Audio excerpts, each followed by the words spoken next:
तो दो टॉपिक की बात ये थोड़ा मान पहला है कि राष्ट्र निर्माण में मेरी भूमिका, और दूसरा है कि मेरे सपने मैं दूसरे वाले पे नहीं छोड़ता हूँ, डिवाइड कर देता हूँ फ्लो चार्ट आपके। जैसे मेरे सपनों का बात यानी मैं कल्पना कर रहा हूँ, कल्पना में बहुत सारी चीज़ें हो सकती है, शिक्षाएँ हो सकती है। शिक्षा बेसिकली ध्यान तो शिक्षा पे ये किया जाता है कि चलो लड़के तो कर रहे हैं, लड़कियाँ नहीं कर रही हैं। औसतन राजस्थान में जो पहले भी मैं आंकड़ा बता चुका हूँ, करीबन 53.3% लड़कियों को 10वीं के बाद या उनसे पहले ही पढ़ने नहीं दिया जाता। दूसरे टॉपिक पे अर्थव्यवस्था, मेरे सब मतलब मेरे भारत की अर्थव्यवस्था कैसे होगी, मैं दूसरे देशों से विदेशी बाजार में कम्पीट कर सकूँ, प्रतियोगिता कर सकूँ। एक और बना लेता हूँ समानता, आर्थिक समानता हो सकती है, सामाजिक समानता हो सकती है, संप्रदाय को भी ले लेता हूँ। आप दोबारा एक बार पहले टॉपिक कर लेते हैं कि लड़कियों की शिक्षा को कैसे बढ़ाया जा सकता है। तो सोच रहा हूँ कि फैसला कर रहा हूँ कि लड़कियाँ मेरी, मान लीजिए मेरी है और मैं क्या कर सकता हूँ अपनी लड़की के लिए पढ़ा सकता हूँ। क्या बात सही है कि अपनी लड़की को जलते हुए देखना या उसकी कन्या भ्रूण हत्या को देखना क्या सही है आपके नजरिए में? बिल्कुल नहीं है। आपने कभी एक एपिसोड जरूर सुना होगा, नाम तो ध्यान में नहीं आ रहा, पर क्राइम पेट्रोल सुना है आपने? क्राइम पेट्रोल लाइफ और क्राइम पेट्रोल सुना होगा। तो उस पर क्या दिखाया जाता है कि एक माँ है, उसकी बेटी है, मतलब पति भी है उसका, तो 3-4 बेटी पहले हो गई, उसके बाद एक और बेटी है, उसको जलते हुए दूध में डाल दिया। ये सोच रहा हूँ, कल्पना कर रहा हूँ, ये तो वास्तविक घटना हो सकती है। तो अब उसको डाल के दिया, लेकिन अब उस माँ को ले लिया पीछे, उसका क्या हाल होगा? शिक्षा के उद्देश्य से देखें तो लड़कियों की शिक्षा को बढ़ानी चाहिए। विदेशों में देख लीजिए आप, अफगानिस्तान तालिबान की कंडीशन देख के चलिए, वहाँ पे क्या हो रहा है। सबसे तालिबानियों ने अफगानिस्तान पर अटैक किए हैं, वहाँ की सत्ता को अपनी सत्ता के अंदर चला रहे हैं लोग। तो महिलाओं की स्थिति देख सकते हैं आप, कितनी खराब लगा। भारत में तो फिर भी आज़ादी है, आप समझ नहीं रहे हो इस आज़ादी को। वहाँ पे बहुत सारे नियम बन चुके हैं, बुर्का पहनना और भी बहुत सारे नियम जिनके बारे में सोचना इतना नहीं बताना चाहता हूँ। तो शिक्षा में कैसे सुधार कर सकता हूँ? मान लीजिए कल्पना करके सोचता हूँ कि मैं कुछ पढ़ा नहीं जाता, मेरे जिले में मैं स्कूल में गया, किसी में मैंने देखा कि सब लड़कियों बेकार है, लड़कियाँ खिचड़ी हैं। तो कैसे उनके सुधार किया जा सकता है? तो सबसे पहले मैं कोशिश करूँगा एक मेंटोर, लेडीज मेंटोर, लेकिन बॉयज मेंटोर, फिर उन्हें बताएं कि कैसे आपको अपने काम करने हैं, क्या और तरीके हैं जिनसे आप बच सकें और कैसे अपने आप को सुरक्षित कर सकें। पढ़ने के लिए सुरक्षा तो बड़ी जरूरी है। शहरों में आप देख ही रहे हैं कितने केस बढ़ रहे हैं दिन प्रतिदिन। अब दूसरे पॉइंट पे आ जाएगा अर्थव्यवस्था, विदेशी प्रतियोगिता के पॉइंट। भारत बहुत मतलब भारत में आजकल चल रहा है कि हम विदेशी प्रतियोगिता में इंडियन पे पहुंच चुके हैं, लेकिन इंडियन पे पहुंचने के लिए कितना समय लगता है ये तो देखिए।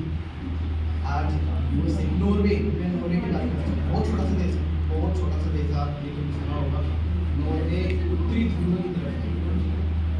तो वहाँ की अर्थव्यवस्था देखिए, कॉम्पीट देखिए।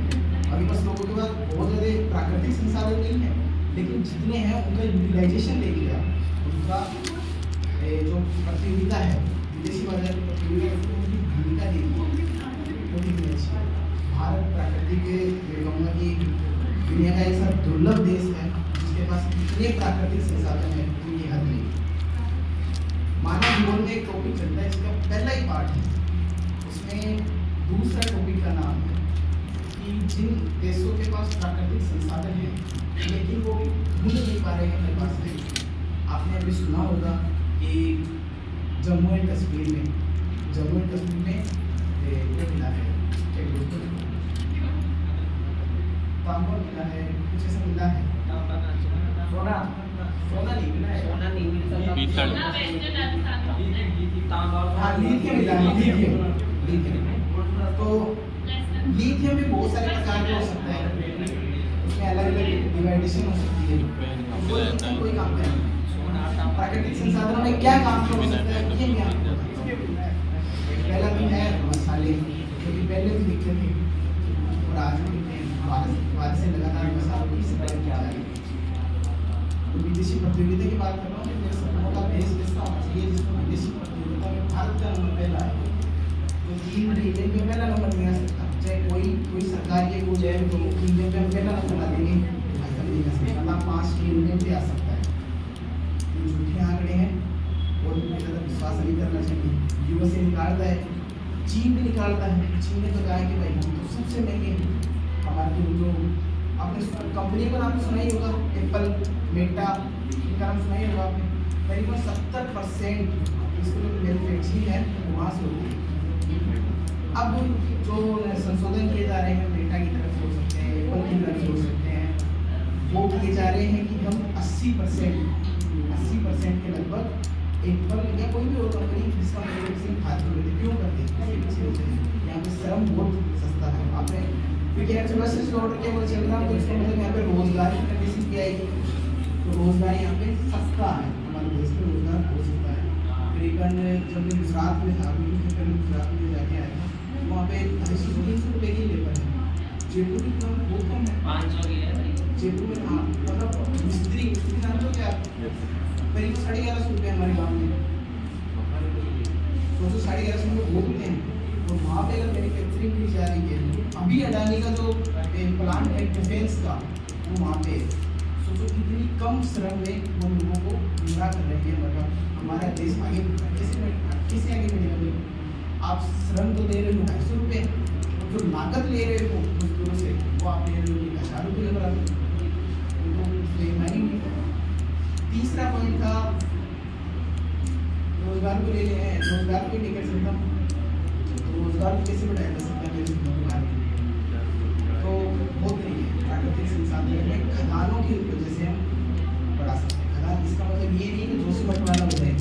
जोशीमठ में खदानों में क्या किया गया आपको पता है? जोशीमठ के बारे में आपने सुना तो होगा ही अभी। जोशीमठ उत्तराखंड में सुना होगा। असल में जोशीमठ एक माटी का ढेर है, हिमालय पहाड़ है, पहाड़ नहीं माटी का ढेर है। प्लेट विवर्तनिक से उसका उद्गम हुआ है, तो माटी का ढेर है। और पहले वहाँ पे नदी अपने साथ मिट्टियाँ, कई तरह की मिट्टियाँ बांध लाती है।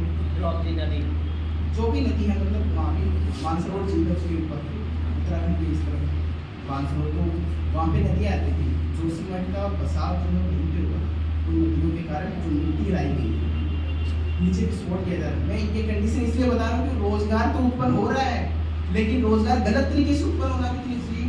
अब जो जिन लोगों के घर गए हैं उन लोगों को 5-5 लाख मुहैया किया गए रुपये, उत्तराखंड सरकार पुष्कर सिंह धामी के नेतृत्व में वो सरकार चलती है। 5-5 लाख, सोचो कितनी पूंजी उनकी उन घरों में होती है। आप ये सोच सकते हो कितना रोजगार उनका गया होगा वहाँ से जहाँ पे वो काम कर रहे होंगे जोशीमठ में। तो वैज्ञानिक अन्वेषण होने चाहिए, लेकिन इसका मतलब ये नहीं कि हम रोजगार को एक तरह से खत्म ही कर दें। खदानें खोदनी चाहिए, अच्छी बात है, तांबे की भी है हमारे घर। प्राकृतिक संसाधनों में और भी अच्छी चीजें ले सकते हैं, फसलों को ले सकते हैं। जीडीपी को आपने सुना ही होगा ना, जीडीपी में कृषि की क्या भूमिका है इस टाइम, आपको कोई बता सकता है? कृषि की अभी वो कह रहे थे कि हमें कृषि करनी चाहिए। कृषि की भूमिका 13.1% चाहिए। सबसे ज़्यादा जो जिनका प्रतिशत बहुत ज़्यादा है वो उद्योगपति। उद्योगपति क्या चाहिए? उद्योगपति की बात ऐसा तो है नहीं कि वो भाई अंतरिक्ष से लाके बनाएंगे कुछ चीज़ें, उनको भी कच्चा माल चाहिए। कृषि को आधारित है, ये गलत है।